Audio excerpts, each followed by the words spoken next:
Hi, Dr. Rob. Good evening, Tammy. Thank you for having me. We have questions stacked up, so let's get started. Okay. Do you offer or recommend shorter intensive programs like 3 or 4 days rather than 14 days?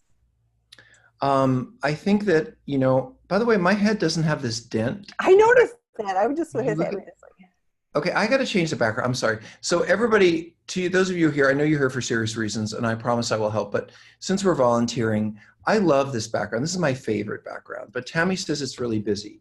But I'll let you guys vote on whether you like it or not. In fact, we can go through the evening. We pick different backgrounds every 15 minutes and see what people think. I still have a dent in my head on this one too. Anyway, It's just the way it's pixelating, but let's answer the question. The yes. question is, Do what's the you question? offer or recommend shorter Yeah. intensive So programs like 3 or 4 days I rather really than think, 14 right. days? I really think it depends. It really depends on what you want. I mean, I think for someone who is just starting out and wanting to get the basics, what's my problem? Where do I start? 3 days is great. You get a little workshop in there. You got some tools. You met a few people. That's fabulous. I think for a couple who wants to begin to deal with the trauma, if there's a short-term workshop that you can go to kind of get some structure and boundaries and support, great. You've got a plan as a couple. But where I don't think it's helpful is when somebody has really been trying to work on recovery for a while and they're just not getting it. They're lying, they're keeping secrets, they're struggling. I think that is a time for a longer period of work. I think when someone is in a crisis, meaning their spouse is furious, everything at home is going to crap, they can't seem to find the space and time to feel okay, or just things are bad. You can't stop acting out. No matter how hard. I mean, I think those are, or you've spent an awful lot of time on this and you're just not seeing, maybe you get 3 weeks, 3 months, a year, but you keep slipping and it's just a mystery to you. I think those are the times to come to a more intensive program. In the very beginning, and some people, by the way, come on the first day, oh my God, I'm a sex addict, and they come to treatment, and that's a miracle because they get a huge jump start on the process. But I don't require or encourage that because I think if you start to go to 12-step meetings, you start to go to outpatient therapy, we have something in therapy called a continuum of care. So let me just tell you what that is and how it works. If you come to me with a therapy problem, let's say addiction, and I can see you once a week and send you to a support group once a week and you stop drinking, using, whatever, great, then we're on the road. But what if your addiction problem isn't settled by seeing me once a week? Well, then I'm going to raise the ante. I might ask you to come in twice a week. I might ask you to go to multiple meetings a week or get group support. Let's say we're doing all of that and you're still struggling. I might say, well, let's go see a psychiatrist because maybe there's mood issues or emotional issues under the surface that we can't see that are keeping you from being stable.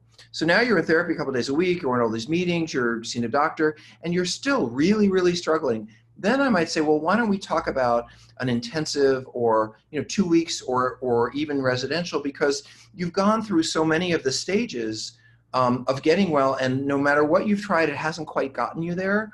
Well, that's the time, or you keep returning to your baseline. I think one of the gifts of an intensive or a 2-week process is you really get to understand that the problem is not your responsibility, but being well is. And I think a lot of people come in thinking, I am the problem. I think a lot of people leave saying, I have engaged in problems, but I'm not a problem. And I know how to not engage with those problems going forward. It just depends on how much you need to learn, how much quiet you need, how much space you need, and where you're at. I'm going Isn't to it? chime in on this. Well, I'm going to chime Well, in you on know a this. lot too, so go ahead, Tim. I know a few things. And so for one for me is, I want to talk about the couples workshop, but I want to get back to that. But for me, it was really critical that I went to treatment. Like as soon as I figured out I had a problem, like I was off to treatment, and that was the best thing that could have happened, because I don't know that I could have hung around for all the in between trying. Like that would have been very dangerous for me. I don't know that I would have survived that for my Well, particular and Tammy, let problem. me say that I don't think a lot of marriages will survive. I'm going to have a slip. I'm going to have a slip. I'm going to try harder. I'm going to go to meetings. If your marriage is in a situation where you got to make sure you don't end up out there again, then yeah, you should just get in the work and do it. And Yes, because personally, I look at it as like in 2 weeks you can be in. You could have made this much progress that might take you a year or two, a year. maybe, if you could get it. you know, and going to 50-minute a week, things. And in between, yeah, your family life is chaos. There's all this And by the chaos. way, if you'd like to come to our program, feel free, Yeah. because we're one of the folks who do those 2-week programs. So Tammy, what else have we got? More Well, questions? I want to talk about because you talked about or a couples workshop. We are grateful Launching. that we're going to have our first couples workshop. This is not a new thing for us. Paul Hartman is going to be offering that. The first one will be August 16th through 18th in Los Angeles. It's limited to 4 couples. It's very specific. And I don't have very the intense. It's very intense, but it's really geared for relationships where there's been infidelity. Now, it could be that somebody's gone through a program and they're trying to fit things back together again, or it could be like we don't even know what to do. So I don't have it on the website yet, so if you want information about that, you can reach out to me. But I think what's important that Tammy is saying is that, as a full service provider, we realize that we want to offer workshops, not just residential treatment. Although I will say we're not doing outpatient, because I did it for years, and there's lots of outpatient providers there that can help you. But we're also, just to point out the importance of it, we're filling in our stuff with workshops and stuff, because we understand that people are at all different stages and they enter at all different places. So it is what it is. How do you want what you don't want? It seems this is a perpetual sticking point at seriously dealing with my porn addiction. I know I need to stop and work on healing, but I just can't imagine life without porn. And I hate it when people say, you have to really want it, but I don't. How do I get there? I think you should just look at a lot more porn. That's what I say. Because the one thing that I can't help anybody with, I'm a pretty good treatment provider, and I think I've been in the field long enough and done enough work so that those of us who are doing the work here have a pretty good idea how to help you. And there are a lot of places that can help you. But the one thing that no treatment center, or any individual therapist can provide you with is motivation. That's something that every person has to find for themselves. Now, we can take somebody who comes here and raise their motivation by pointing out different things about what they're doing. But if you feel like the pain of what you're doing is not greater than the pain of stopping, then you're going to keep doing it. What I will tell you, though, and I don't know who wrote this and whether you're single or not, but I'll say this to you. Single, mid-50s, male, gay male. If you ever want to have a meaningful relationship, and I don't even friendships, you're going to have to put this part of your life aside for a while. See, and the reason I'm saying this is this. Those of us who are in relationships or have a job we love and we're threatened with losing it, that's very clear. I need to deal with my porn problem because I'm going to lose this relationship. I'm not going to get through school. I'm going to get fired. That's easy to say, oh my God, I got to do something about it. But what's harder is what I'm trying to say to you is the realization that if you keep spending all your time with porn in the ways that you are, that you will never have a meaningful, intimate relationship, that you will be alone, that you won't have partnership, that you won't have, and if you do, it will be fragile, or it will be problematic. So what I'm saying to you is maybe you're not aware of what you have to lose that hasn't happened yet, like a happy life. I also want to say that, and I'm certain of this, Tammy will probably agree with this one, I've never seen an addict get well by not doing things. Yeah, we got to not look at the porn and not pick up the drink but the way we get well is by doing things. You have to go out there and figure out that life is worth living and that you can have fun if you're not sitting at home at masturbating. But by doing that, you got to join a team, you got to volunteer for things, you got to go to 12-step meetings, you got to put yourself out there. If you have a miserable, lonely life and you're saying, well, why not masturbate? Because all I've got is a miserable, lonely life. I say, go ahead and masturbate. You might as well. You got a miserable, lonely life. But if you want more of a life, more creative, more connected, more meaningful, then you might have to say, I'm going to put this down with the hope that if I start engaging in these other things, it's going to get better. And by the way, you don't put the porn down, then you think about doing some other things. You join the team, you join the choir, you join the hiking group, you join the car club, you join the parenting group, whatever. You start painting your house, you get into living your life. And that becomes the focus of your pleasures and your distractions, not sitting in a dark room looking at pixels, but doing things that enhance your life.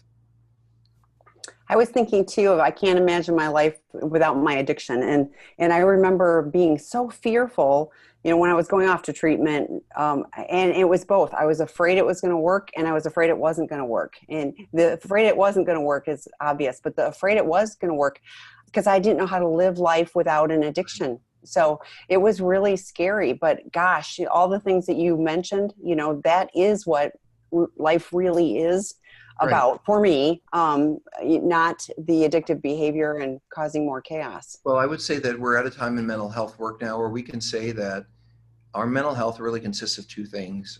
Number one, our ability to function in life in a reasonable way, and get up in the morning, make your bed, go to work, pay your bills, and even the ability to thrive and succeed is one part of mental health. But the other part that's equally as important, and I think every bit of research out there backs me up, is we are as mentally healthy as our relationships. We're as mentally healthy as our partners, our families, our communities. And if you're isolated and looking at porn, and that's the reward you have in life, then you're missing out on what gives life meaning, which is connection. You will never connect through porn. I don't care when you get VR porn, when you put that headset down, you're still sitting there alone. And that is not what life's about, for sure. So the next question, you did a podcast with attorney Ian Friedman. Mm-hmm. What types of files is it dangerous to have on your computer? Well, if you've looked at child porn, so we have a podcast. It's called Sex, Love, and Addiction. For those of you who are interested, it's a top 200 podcast in the United States. We have over 150, maybe 160,000 downloads. It's very popular. The reason the podcast is popular, I think, is because people want to learn about real issues. They want to talk about the difficult stuff. And if you're kind of into the podcast world, you notice a lot of it is fluff. There's a lot on fashion and food and in music and movies, but not a lot on infidelity, rape, the difficult stuff. So on sex, love, and addiction, that's the name of the podcast, Sex, Love, and Addiction. I have guests from all over the worlds of mental health, of relationship health, of sexual health. I have lawyers talking about legal issues. In fact, Tammy, we just did a great podcast today with Dina Haddad, who is married to Envia. Joseph. Yes, and she's created a whole organization around helping couples negotiate mediation and divorce. Well, it occurred to me when we're talking today, we've done 50 episodes of the podcast, we never talked about divorce. And so as much as we try to talk about couples coming together, I'm really glad. So anyway, yes, I had another expert on the show recently. It was a different attorney. And on that particular show with Ian Friedman, we were talking about sexual offending. And on that, and Ian, as an attorney in Ohio, has a very high reputation working with people who've crossed the legal system related to sex. And so he and I have written some articles together. We've done some work in the legal system. And I asked Ian if he would show up for a podcast because I wanted to interview him about what happens to offenders in the offender world. And we came up with a topic of, inside of that podcast about, well, what if someone's looking at underage images? What does that mean and what can happen to them? So that is the whole background for the question. The question is, what should someone destroy or remove from their computer? So here's my unbiased and under-informed opinion, because I am not a computer expert. But this is what I would do. If I had been looking at images and content and I'd been having exchanges that were potentially had legal implications, I would take my computer, I would pull a hard drive out of it, and I would burn it and bash it into a million pieces. There isn't going to be there's no partializing here.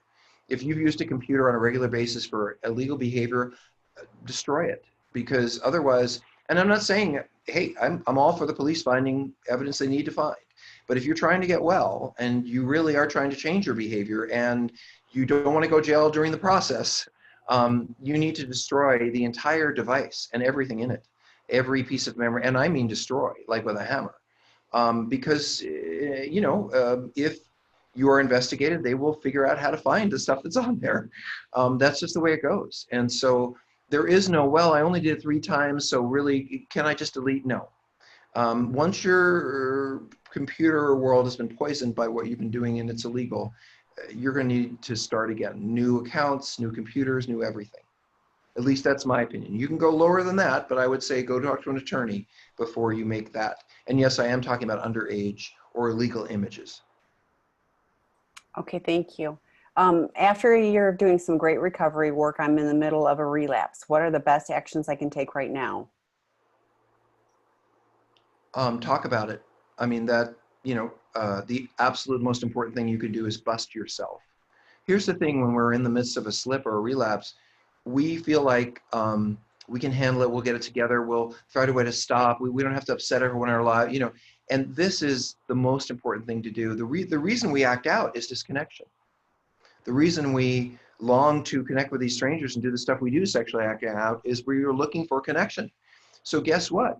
When you were acting out, you were looking for connection. You sought the wrong kind. Now what you need to do is go clean it up and let the people in your life who you are connected with know exactly what you've been doing and what you're struggling with. And yes, they will be angry or upset or disappointed or whatever. But if you don't give yourself the grace to be honest and connect with people about what you're struggling with, then you are going to be in relapse for a while. And the truth is that if you're in relapse, then clearly you're missing connections that will support you get better, because it's connections that help us. If you feel like no one cares whether I relapse or not, then you really need to do a lot more work on finding people, bringing people into your life who do, because it's caring people and accountability-based relationships that keep us sober. By the way, we run a treatment program here at Seeking Integrity. If you are struggling and you want to get immediate help, you can come in any day of the week, or we have open admissions, and spend 2 weeks with us. And I am glad to help. I'm here involved in treatment. And I say that, it is a little bit of marketing, but I got to be fair. There's a lot of programs out there. There's a lot of places to go. I'm not sure they're all doing excellent work. I can tell you we got experts that are. But the most important thing to do when you're slipping is to bust yourself by letting everybody in their world know what's going on. Even if it's embarrassing, even if it's uncomfortable, bust yourself. And that is the easiest way to get out of that slip. Tammy, do you have some feedback? No, I think you're right. In my opinion, you weren't doing the things that you needed to do to be in a recovery mode. So something disconnected prior to it. You didn't relapse at this moment, you relapse back here. So it's like, figuring out where you went, off the rails. And I agree with Dr. Rob. We have a great program, and it's designed for people who, are relapsing and want to get off that treadmill, because that can be a cycle. So I just want to say something briefly about the difference between a slip and a relapse, just so people understand.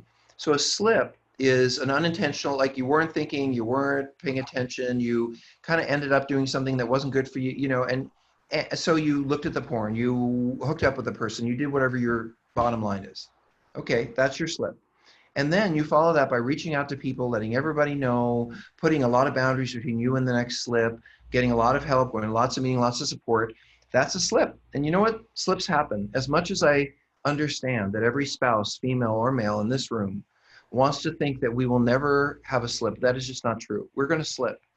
What's important is, do we tell you? That's what matters. If I slip, am I willing to be honest with you and honest with myself? Because a relapse is when I return to unintended behavior for whatever reasons, but I don't tell anybody, and I keep it a secret, and I feel like I can handle it. And before you know it, I'm in so much deeper than I ever wanted to be. And always, always the solution is to reach out. Well, and I'm going to say, if you're having a slip every so often and you're telling, but it's like, I'm having a slip, that doesn't really cut it either. So thank you, Tammy. Okay, next question. I'm a woman in SLAA. In my local group, people have started hosting Coed game nights at people's houses. I'm new, so I went, and it was fine, and nobody was inappropriate. We played games, ate snacks, chatted, and everybody went. However, my sponsor told me it was not, in all caps, okay to be doing. What are your thoughts about this? Yeah, Tammy, would you answer that? I have some thoughts. I would. So, yeah. So my, kind of like Dr. Rob talked about, is like, you have to replace the inappropriate with something that's connected and everything else. I went to my meetings, but I also was very connected with my local group. We had a young people's group. I was young at the time. And we did things together. I lived in Michigan. We went cross-country skiing. We went roller skating. We went and did things as a group. We were not inappropriate. But we did things together, and we learned how to be in healthy, non-sexual relationships with each other, and learned about, we'd hurt each other's feelings, and we'd have to work through that. We learned how to be people, with that. It was really important. But Tammy, do you have any comment about my sponsor? Well, I was going to ask, I'm really curious about what your sponsor is not okay with. Um, uh, and yeah, Could be because if something your sponsor hasn't been there, then it's, is it uninformed information, or I don't know. So let me try this, 'cause I think this is useful. I think that part of having a sponsor in the beginning is really taking responsibility to run your decisions by them, to make sure that you're making good decisions, even in social situations. So if I was going to a brand new social situation that could end up in any way being inappropriate or problematic, I probably would call my sponsor first and say, I'm thinking about doing this. What do you think? He or she may know things about that group, what's going on there, some of those people that you don't. He or she may really feel like you're not ready to start building those fun, playful relationships, that you need a little bit more time just focusing on recovery. And that is why you get a sponsor, is to follow their direction. So I think a thorough discussion is needed about how is it that you felt that wasn't okay for me, when I feel like being social in non-sexual ways is really good for me and something I need to start doing. If you feel that your sponsor's answer does not make sense, or feels really controlling or just foreign to you, it is certainly possible to get another sponsor. You don't have to be with someone who you feel is not supporting your recovery in the way that you want it supported. However, you're also going to know if you're pulling a bunch of shit over somebody and they're either not letting you get away with it and you want to run away. I mean, that'll show up too. So both things are true. It may be the best things in sliced bread that you're going to activities like that, because boy, do you need to have fun outside of acting out. But maybe your sponsor sees and knows some things that you're not looking at, and maybe it's a little too soon. And, so I think a lengthy discussion with your sponsor is required at this point to understand why that upset them and what you could have done differently. And invite your sponsor to go with you. Even better. That's a great idea. And next time I go, will you come with me? And then you can see what it's like. Great. Yes. And make sure that I'm good. So this one is, I have a bit of a problem with last week's session with Dr. Fawcett talking about EMDR. Time was, well, I'm not going to. It's a timestamp. Yeah. I love people who actually timestamp. Yeah. That's impressive. He mentioned EMDR being effective in 2, 6, 7, 8 sessions for trauma. And I don't remember exactly what he said. That's okay. But yeah, we were talking about it. It can be, an isolated thing if you're working on a particular thing. So I've been working with a highly skilled EMDR clinician. She was a psychologist and also an EMDR consultant. It's taking more than 2, 6, 7, 8 sessions. That makes sense.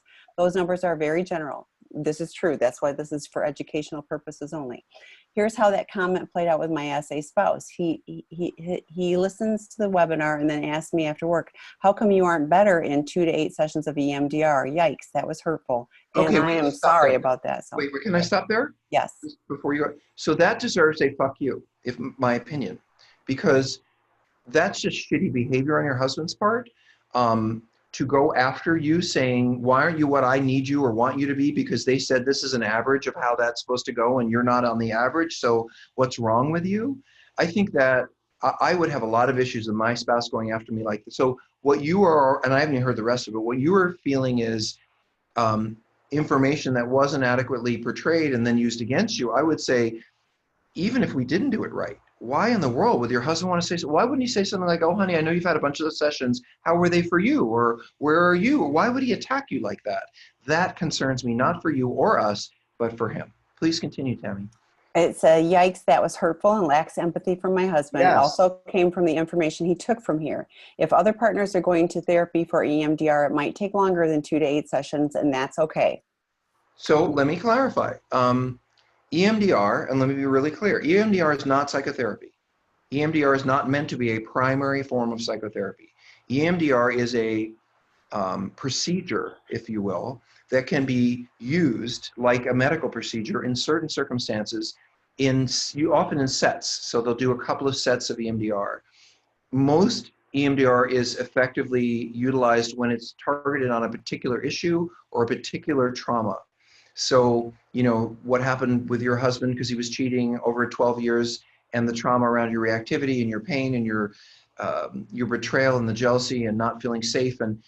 But that issue is not a discrete issue. He didn't just betray you once. It was probably over 12 years. So why would anybody think that you're going to get over that kind of betrayal in a short period of time? EMDR is never meant to eliminate. It's meant to turn down the volume, to make you less reactive, to make you begin to develop a sense of being able to accept these things for what they are and not blowing them out of proportion inside of you. However, your husband's behavior may still really piss you off, and what he did and how he's acted may have not be your reaction to him may not be about trauma. It may be about the fact that you're still really pissed at him. And then he throws this at you, I'd be more pissed at him. But in general, yes. And I will actually back up what David said. Targeted EMDR on specific issues can be resolved in 4 to 6 sessions. That is the point of EMDR. However, there are people who utilize it in longer stretches of therapy to target different issues over a period of time, and that's a different process. Both are correct. Thank you for clarifying. Okay, I'm going to skip. There's one in the chat that I want to, actually 2 in the chat. So what are the goals with a therapeutic separation? What typically are the therapeutic components for the couple, if there are any? Well, this is a great question because only because I just did a webinar today talking about divorce mediation. And so, of course, we talked about all of these issues. And again, I'm sorry, I never get it right. I did a podcast today. Yes. And the podcast, which is our podcast, Sex, Love, and Addiction, we did today with a mediation expert. And so I got to talk about all these issues. And really, I was fascinated because there were things I hadn't thought about. For example, the divorce process takes about 2 years legally. Really? Wow. 1.5 to 2 years. And what she was talking about was all of the hoops that you have to jump through legally that don't really have a lot to do with your relationship, your parenting, in other words, it could be 2 years before, this is not an answer to the question, but interesting and related. It could take 2 years from the time you say, I want to separate, to figuring out what the court decides is your child custody, for example. So rather than fighting for 2 years while the court is deciding, isn't it so much better for you and that other person to figure out what is custody for us for now? How do we share these kids now before the court gets involved? In other words, if you can work on these issues rather than fighting them out, they're ultimately issues that the court is going to have to decide anyway. So rather than the court saying, well, this is how much custody you get and how much custody you get, why don't you try so the point of a separation, lots of things, to begin to see what it's like to share your children, to begin to see what it's like to separate your lives in the areas where there's a lot of reactivity, but maybe where you can come together where there's harmony and peace, so you can relearn a new relationship. A therapeutic separation can have different purposes. One of the purposes can be to work on and work toward divorce. Another, and during that time, we're going to figure out finances, childcare, all that, so that we don't have to throw all that stuff in front of lawyers and all that. We're going to figure this out like adults. Another reason for separation is we're not sure if we're going to come back and live together again or be together as a couple, and we need some time apart to figure that out. Okay, then the separation has to include you're coming back together in some way to explore whether you want to be together as a couple. Is that in therapy? Are you having dates? How are you re-exploring the relationship while you're in a therapeutic separation? But in general, a therapeutic separation has one of two purposes. One, to help the couple find their way to come back together. And they help the couple find a way to, in a less angry, less problematic, less hurtful way, find a healthy way to separate. So those are the reasons I think that we have therapeutic separations. I'm going to add 2 things. So the podcast that he recorded today will not be on the website yet. So it will be coming, but I did put a link to find the podcasts that are already uploaded on the chat feature. So then the next question is, please talk about respectful conflict agreements from out of the doghouse. Why do you recommend them? Can they have a negative effect, basically just kicking the can of issues to deal with down the road?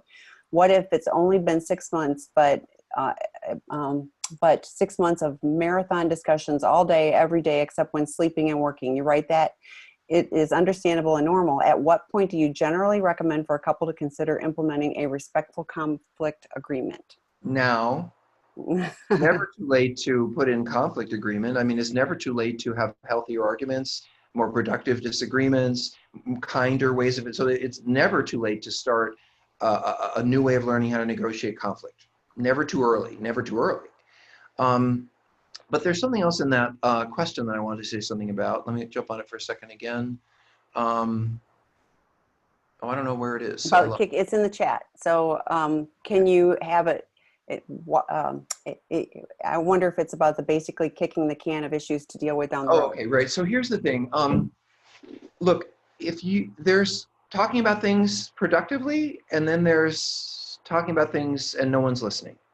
So if you and your partner are able to productively resolve conflict around some issues, that's really fantastic. Meaning you're sitting in your chairs, you're not yelling at each other, you're not throwing things, you're not devaluing each other, you're listening, you're reflecting what the other person said, so you made sure you heard what they were saying. You know, if you're able to engage in civil dialogue, then it's really, really useful.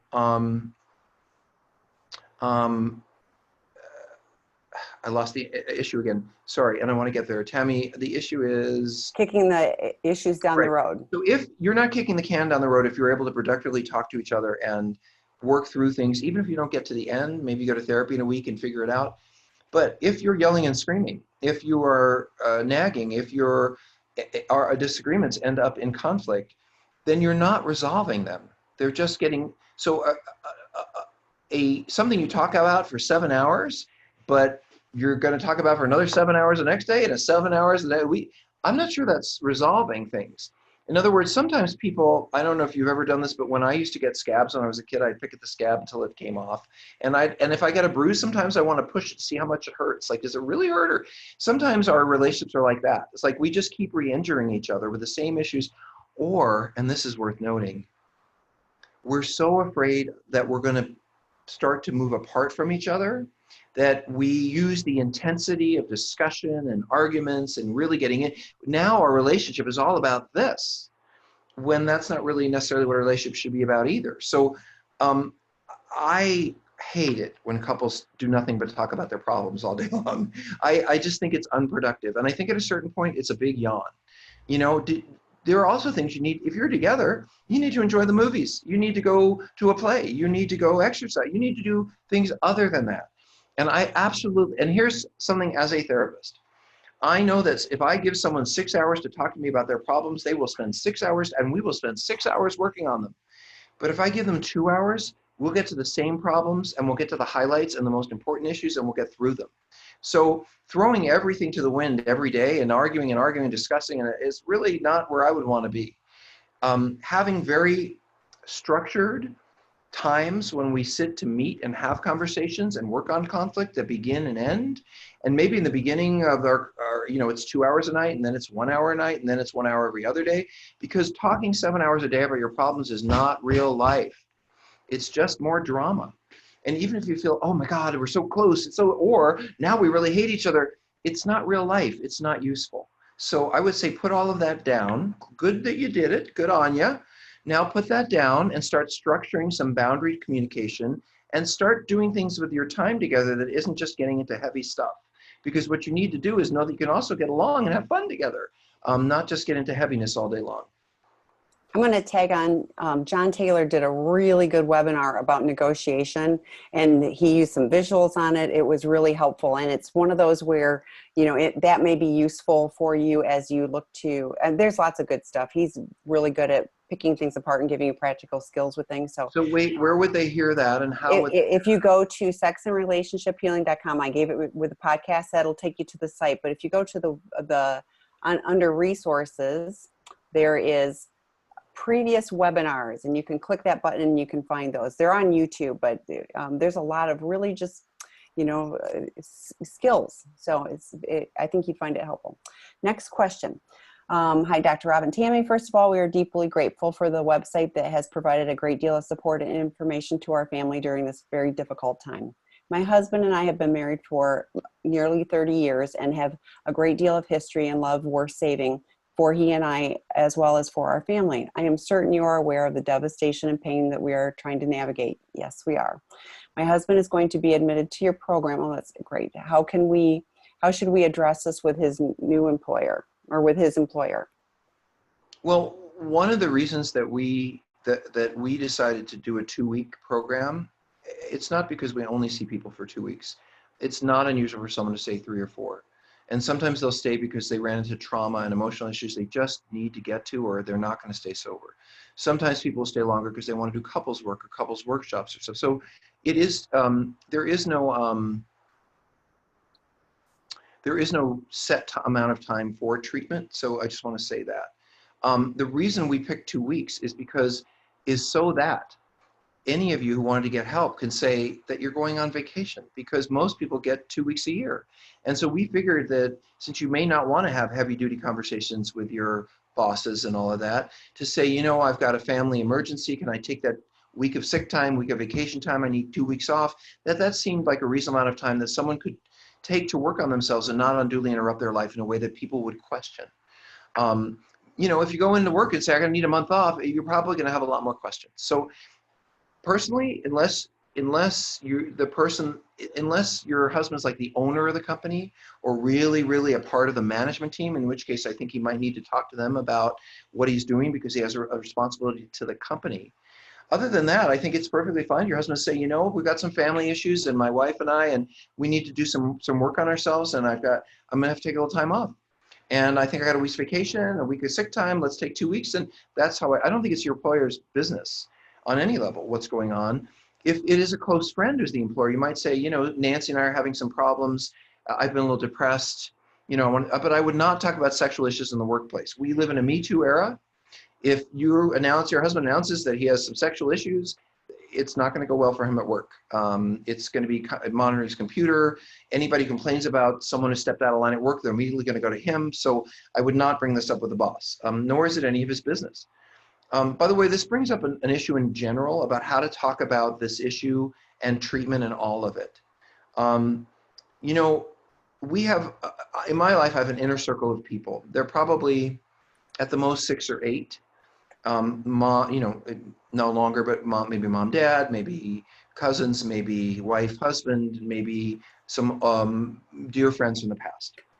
And those people who are very dear to me, and I absolutely have my trust, the ones I know would show up for me no matter what, I tell them everything, or as much as I can. I've had sexual problems. I've been acting, you know, I've been having an affair. You know, if it's someone I feel close to, I trust, is going to be there for me.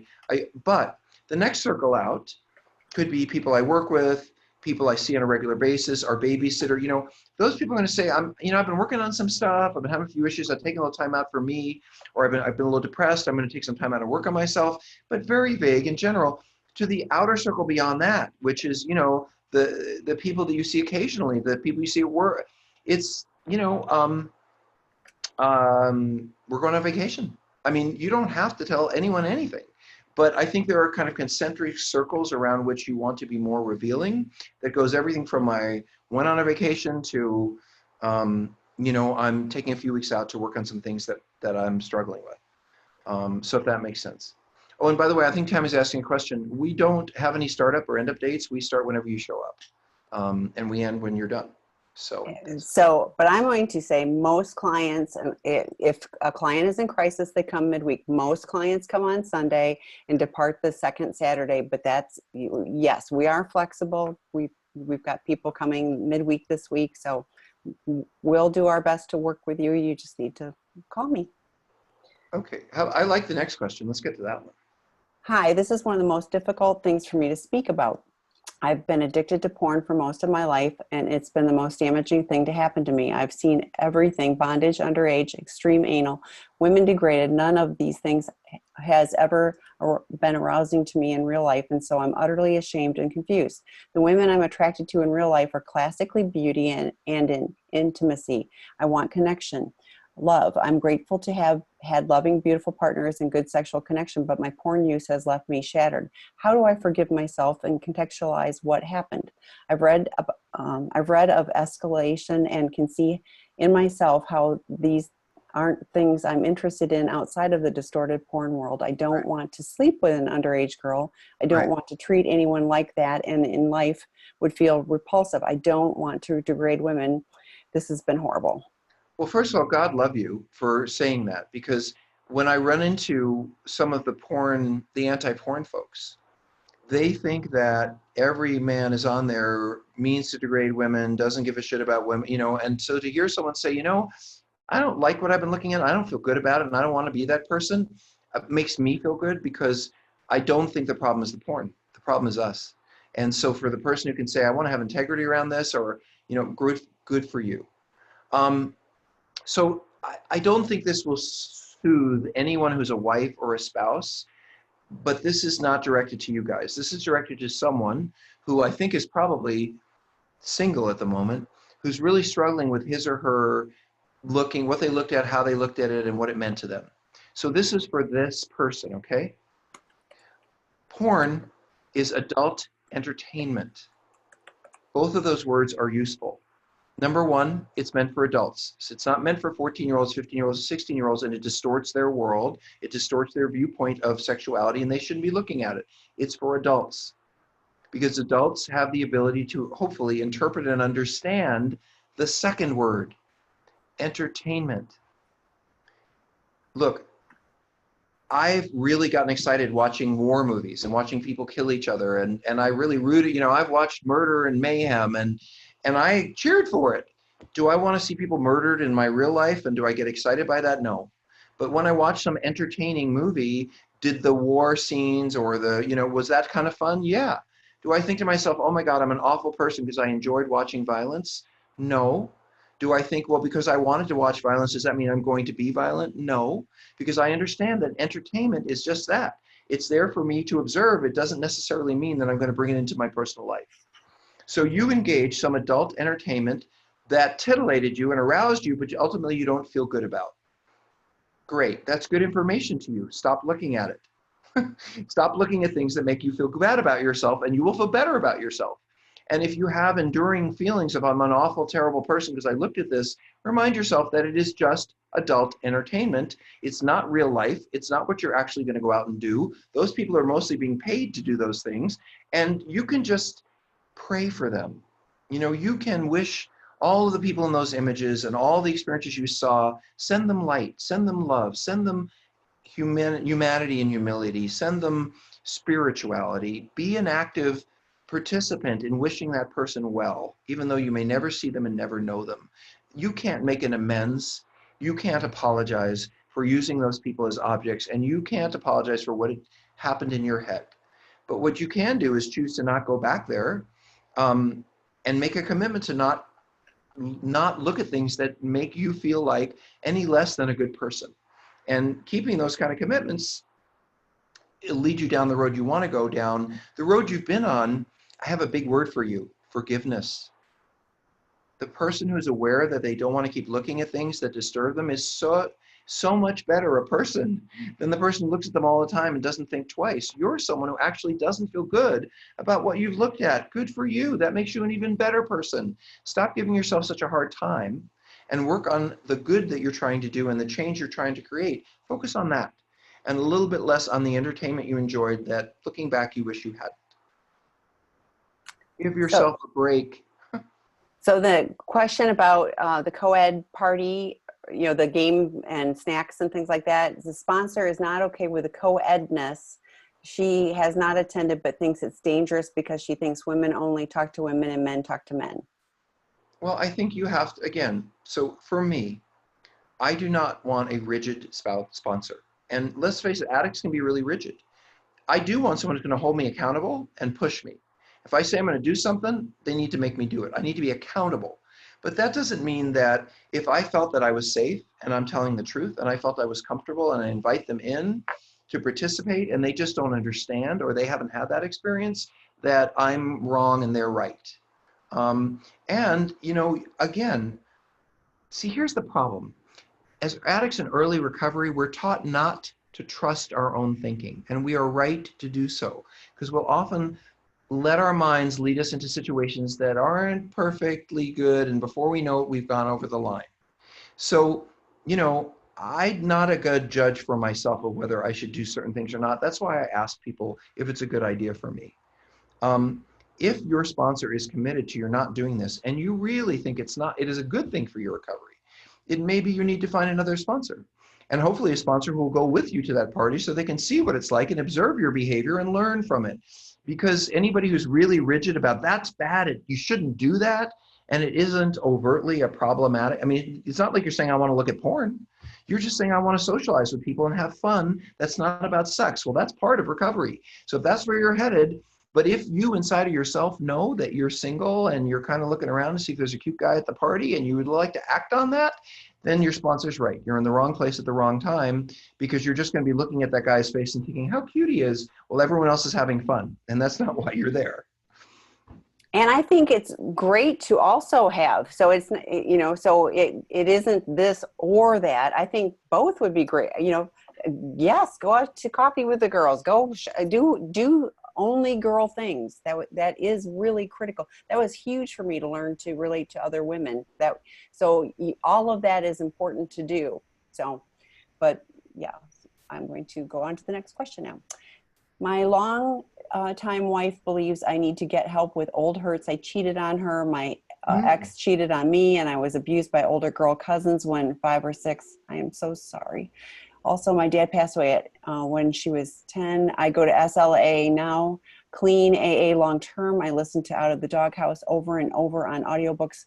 Always sound different. I'm a senior. So thoughts on that? Well, that's a lot. Yeah. So, and I think the senior part is important because there are a lot of issues that seniors have to look at when it comes to emotional stuff. For example, depression runs rampant in senior citizens. It's a huge issue, an under-identified issue. Anxiety and those kind of huge obsessionality, OCD, worrying. These are mental health issues that can often show up later in life. So the reason I bring this up is simply that, you know, it may be, and I'm not saying if you're really doing good, you're really trying to do your best job of working on this and being clear and being present. You know, it may be that your wife is struggling to feel okay about everything. You know, maybe there are other issues going on, and it just sort of leads back to this. For some people who struggle emotionally, it's not unusual for them to just point at one thing as being the problem when really there's a whole bunch of stuff going on, a whole constellation of stuff. If it were me, I would get my butt and with my, what is the word you used? I love the word, longtime wife. I'd get my longtime wife and me into some couples therapy with an older therapist who does senior citizens work and help you guys work past whatever this is. If you're not getting past it as a couple, go get some help for it as a couple. It could easily be in a couple of sessions. Oh, sorry, that's too many couples. In just a few sessions, you could figure out a new path. Or maybe he or she'll turn to you and say, my God, your wife is so depressed. She's not going to feel good about anything. I don't know. I'm not in your relationship, but I will say that if you're doing all the right stuff, you know, I don't know that forgiveness will ever come from your spouse. She may not be in a place to want to do that, but finding a way to live together again in harmony is something that you both need to find. And if you're not finding it on your own, go get help finding it. And here's the good news. If you're a senior, your therapy's covered on Medicare. You just have to find one of them to take it. Okay. So I think this is regarding the EMDR. So it says, I agree. It's exactly what I said to my spouse. And then husband was cheating for 7 to 8 years. So thanks for the clarification. So, so then the next question is, the experience Tammy shared aligns with my experience of the game night. Good practice engaging in non-sexual way. It's fun. It's essential. Yes, I had to learn all that stuff because I didn't know how to do that. So it was really important. So how are you differentiating between a 2-week intensive and inpatient therapy? That's a great question. Inpatient therapy. Well, first of all, inpatient doesn't really mean anything. Or intensive does. These are all made up. I mean, these are all words that we in our field make up. So let me give you some clarifications. There's residential treatment. That's when someone lives in a residence that's managed by and overseen by the treatment center, and most often treatment is going on there. So in residential treatment, the person is both in a residence and they are doing all their treatment at that residence. Then there are also what I might call rehab environments, and that's what we are. We're a rehab environment where we have a residence, but we're a couple of miles from the treatment center. So we do manage and oversee all of the treatment that goes on in the evenings and weekends, and we manage and oversee everything that goes on in the daytime, and we have a staff that runs people back and forth. So that to me would be rehab work. Intensives tend to be a situation where someone stays at a hotel or they stay in a halfway house, and so they are doing the treatment with one group, but their living arrangements, their evenings and weekends are being worked out with another organization or another group, and that's useful. It's nice. I mean, for years I ran a program where people worked with us in the day and they were with another supportive recovery group in the evenings and weekends. But it's not ideal because so much happens in the evenings, so much happens on the weekends, and I want to understand it, be involved with it, hear about it from the staff, work on it when we're in treatment. And a lot of times some of the challenges that you folks will have will show up in the residence and not in the daytime when you're in class, so to speak. So having an awareness and a deep involvement in both is something I think is really important. And that's why I didn't set up, in this case, an intensive program, because I wanted to be able to manage both ends, both the residential end and the treatment end. So there's residential where everything takes place at that environment. There's kind of rehab environments that do both the residents and the treatment work, but they're in slightly different places. There are intensives where you do the work in one place and then another organization usually handles you at night and then in weekends, and then you move on to workshops and stuff like that. Thank you. But I think, let me just, sorry. I think the primary difference in an environment is, are you with the organization 24/7? Or are you with the organization when you're doing your treatment day, but in the evenings and weekends, you're kind of in another environment? I think that's really the difference. And I got to tell you that for years, you know, I don't think a lot of the people that I worked with, even though I did a good job of it, you know, they didn't want their spouse staying in a hotel. They didn't want their spouse staying in a halfway house where they didn't know. They wanted them all under the same roof with the same people. And that's something I've come to realize, and that's why we do it this way here. Tammy, you're on. Well, my phone rang. Thank you for your response. Forgiveness and compassion makes sense, but I can't seem to digest it. It's about the porn. Yes.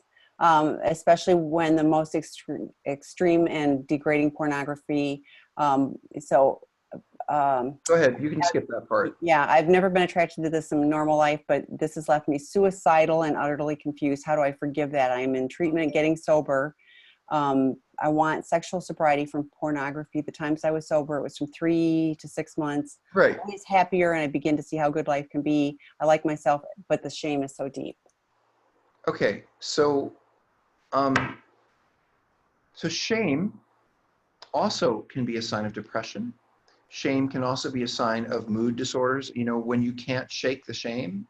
So let me say this, you don't want my forgiveness. Fine, don't take it. But here's the reality. Here is the research. If you want to look it up, there's a book called Internet Offenders by Dr. Michael Seto, S-E-T-O. Big volume, hundreds of dollars. And if you really want to read it, there's a whole chapter about online men who look at underage porn online. And here's the reality. First of all, I'll just bring this to you. First of all, if you look at the most popular search engine, let me change the subject. If you look at the most popular search engine terms that men use when they're looking at porn, one of the most popular search engine terms that goes in there with the word sex, like boobs or arms or whatever, one of the most popular search engine terms that goes in when people are looking for sex is youth, Y-O-U-T-H. Why do men want to look at images of women or girls that are younger? And I'm not necessarily talking about 4-year-olds, but 16, 17, 18. Well, because we want to reproduce.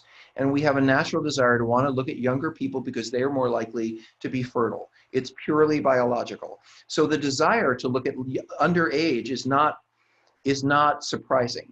But looking at it is not a great idea. And certainly doing it is really a bad idea. So if you are shocked and horrified by the fact that you looked at underage images, let me just give you the reality.